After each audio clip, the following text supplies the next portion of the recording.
that INEC and the returning officer, one Professor Aboyemi Fasin, had purportedly, I use that word, purportedly declared Hope Uzodinma as the winner of the election conducted on November 11, 2023. That is a complete falsehood, because Hope Uzodinma did not, by any stretch of imagination, win that election.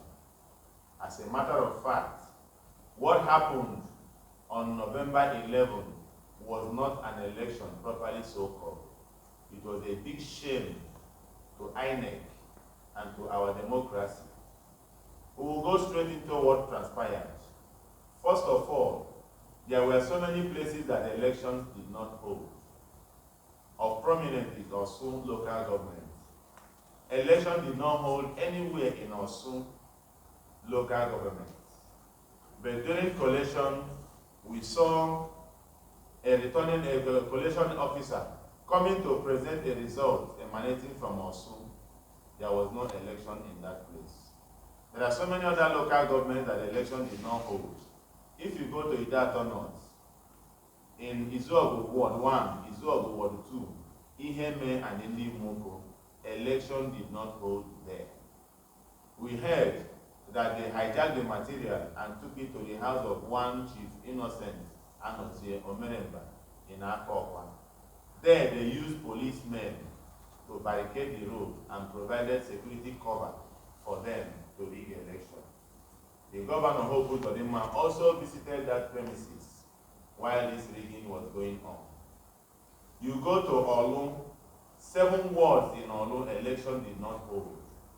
They sat in one place in Ami Peke and wrote results. That continued to so many local governments in Okigwe, in Onimu, and so many other places. Election did not hold. In other words, there was no election outrightly at all. Some other places, they hijacked the materials, took it to unknown destination and wrote results. And INEC staff collaborated and worked with them throughout all this. If you recall, before the election, we have laid a lot of complaints and concern concerning the INEC rep in Imo State, Professor Sylvia Ago. We have told the whole world that she was compromised, and she is still compromised. We called on the INEC chairman, Professor Mahmoud Yakub, to redeploy Professor Ago, but for reasons best known to them, they retained her in Imo State to do a hatchet job. INEC compromised heavily in this election. Security agencies, particularly the Nigerian police, also compromised, aided and abetted APC while they rigged this election. They wreaked havoc on Imolites, intimidated Imolites, and unleashed violence of high proportion during the election. Imo State was heavily policed on the day of that election, but we have not heard of anywhere there was serious intervention by the security agents while all these things happened.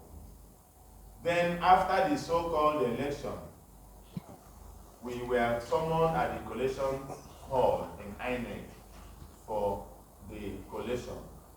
And that was where the highest drama happened. The shameful act perpetrated by the returning officer, one Professor Aboyemi Fasin, who from the first word that came out from his mouth exhibited that he was sent to Imo State to do a hatchet job. He was sent to Imo State to go and return Hope Uzodinma, whom they had already supplied him with pre-written results. From the moment he sat down, he started issuing orders and commands. He made it very clear to us that he has come here to hurriedly collect results and declare a winner. We made every effort to let him know the processes he was abridging, the processes he was not following. He said he was not going to do that. My brothers here, other state agents, did their best to air out their concerns and grievances. But as a man who has been sent to do a hatchet job, he closed his ears to all those concerns and questions we had. Let me start from the beginning. From the moment he was about to start collation, my humble self of Labour Party and my brother here of PDP, we told him that we have petition to present. He said he will not listen to our petition, that we should have submitted it earlier. I told him that 1 hour 30 minutes we had approached INEC. That's 1 hour 30 minutes before collation. We had approached INEC to submit the petition. We were told that we should bring it into the collation hall and submit when collation starts. But now he's saying that he will not listen to our petition. That we have a constitutional right, an inalienable right to fair hearing. No matter how frivolous our petitions are, we deserve to be heard. The law entitles us that we must be heard. But this man shut us down. He denied us fair hearing. He refused to hear us. And seated on the table with him were 2 INEC federal commissioners. One representing Southeast, Mr. Ken Oko. The other one representing North Central, I think. I can't remember his name. He was seated there.